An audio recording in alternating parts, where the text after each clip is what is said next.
In the heart of the emerald jungle, where sunlight dappled through a thick canopy of leaves, lived a snake named Sly. But Sly wasn't like the other snakes. While they were content slithering through the undergrowth, hunting for their next meal, Sly's eyes were always turned upward, towards the endless blue sky. He would spend hours coiled on a high branch, watching the brightly colored parrots and toucans soar between the trees. Oh, to fly, he'd sigh to himself, his little forked tongue tasting the air. To feel the wind beneath you, to see the whole world laid out like a green blanket. That's the life. The other animals often found his obsession amusing. Kiki the monkey would swing down, chattering, "Sly, you're a snake. Snakes slither. They don't soar. Your head is in the clouds." Leo the leopard would just chuckle, his deep voice rumbling, "Be happy with the ground. Little one, the sky has its own dangers." But Sly wouldn't listen. He tried everything. He'd climb to the tallest tree and leap, only to land with a soft thud in a pile of leaves. He tried flapping his body like a ribbon in the wind, but he just wiggled in place. Nothing worked. His dream felt impossibly far away. One evening, as the sky turned brilliant orange and pink, Sly noticed a strange, shimmering light deep within the jungle. Curiosity overpowering his caution, he slithered towards it. He found an ancient, gnarled tree, unlike any he'd ever seen, pulsating with a gentle, magical glow. From a hollow in its trunk, a wise old owl with feathers the color of moonlight blinked slowly. "I know your heart's desire, little snake," the owl hooted softly. "You wish to fly." Sly was astonished. "Yes, more than anything," the owl nodded. "A powerful magic resides in this tree. It can grant your wish. But all magic comes with a price. Are you willing to pay it?" In his excitement, Sly didn't even stop to think. "Yes, whatever it takes." With a nod, the owl plucked a single, glowing leaf from the tree and dropped it before Sly. "Swallow this," he instructed. Sly did as he was told. The moment the leaf touched his tongue, a strange sensation coursed through him. He felt lighter, as if he were filled with air. And then, the most incredible thing happened. Two magnificent, feathered wings, shimmering with all the colors of a rainbow, sprouted from his back. He flexed them tentatively at first, and then with growing confidence. He was no longer just Sly the snake.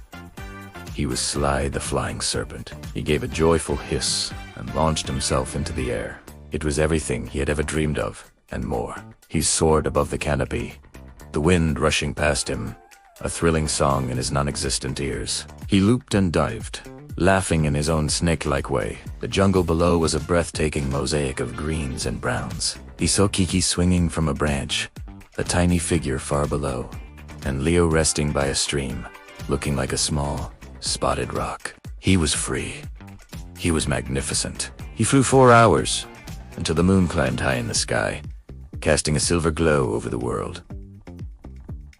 The next morning, Sly woke up feeling wonderful, but also different. He felt a strange pang of hunger. Normally, he'd be looking for a juicy mouse or a plump frog, but the thought didn't appeal to him. Instead, he found himself craving the sweet nectar of the moon orchids that grew on the highest cliffs. It was strange, but he was too happy to care. He spent the day flying, showing off his spectacular wings to all the jungle's inhabitants. They stared in awe, their previous teasing forgotten. Sly had achieved the impossible, but as days turned into weeks, a quiet loneliness began to creep into Sly's heart. He was a creature of the sky now, but he didn't belong there.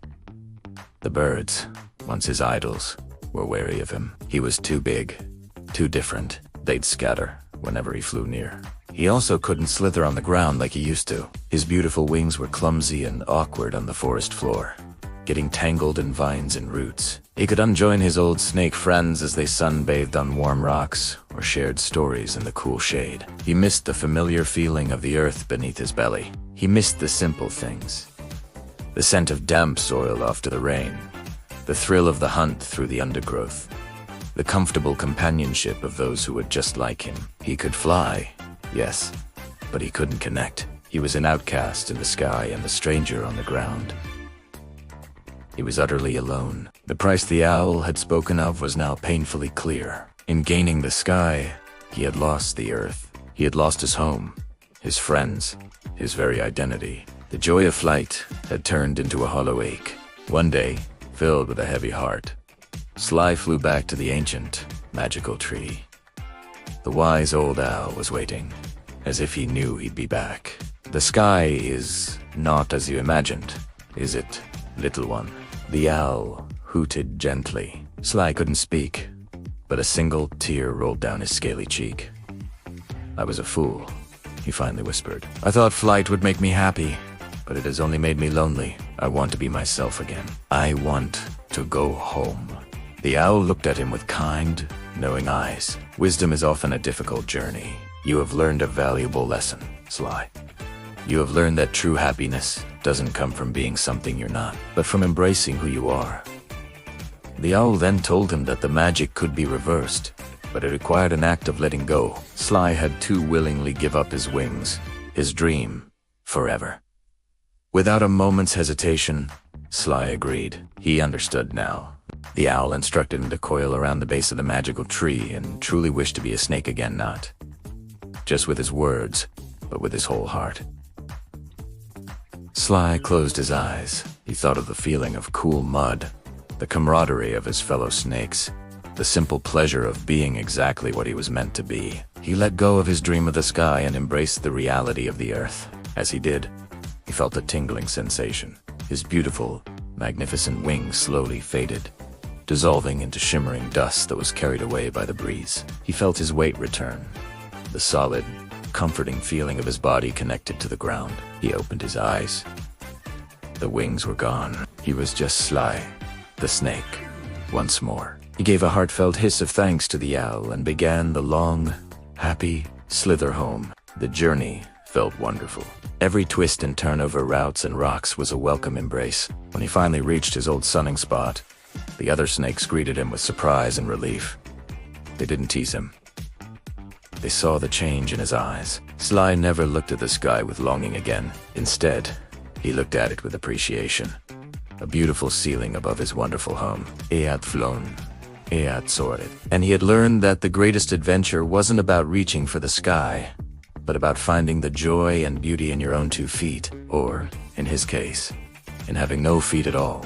He was Sly the Snake, a creature of the earth, and for the first time in his life, that was more than enough. Thank you so much for watching. If you enjoyed Sly's story, don't forget to like, subscribe, and hit the notification bell for more tales from our little corner of the world. See you next time.